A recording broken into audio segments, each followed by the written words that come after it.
ஆனா எப்ப பார்த்தாலும் பீகாரி. நேரு என்ன சொன்னார்? நேரு, பீகாரிகள் அறிவில்லாதவர்கள், அறிவற்றவர்கள், அவர்கள் தமிழ்நாட்டில் உள்ள வேலையை அவங்க பறித்துக் கொள்கிறார்கள் என்று நேரு சொன்ன ஸ்டேட்மெண்ட் இருக்கு. தயாநிதி மாறன் என்ன சொன்னார்? சுந்தர் பிச்சை அவர்களை பற்றி சொல்லும்போது என்ன சொன்னார்? இன்னைக்கு பீகார்காரங்க கிளீன் பண்ணி டேபிள் துடைக்க தான் லாயக்கானவர்கள், பாத்ரூம் கழுவுறதுக்கு லாயக்கானவர்கள் இப்படின்னு சொன்னீங்களா இல்லையா? பாராளுமன்றத்தில் போய் நாம எல்லாரும் ஒற்றுமையா வாழ்ந்து கொண்டிருக்கின்ற நேரத்துல கோமூத்திரம் குடிக்கிற மாநிலங்கள்னு சொன்னீங்களா இல்லையா?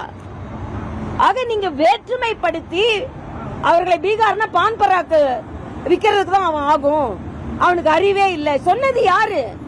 எல்லாம் சரித்திரத்தில் பதிவிடப்பட்டிருக்கிறது.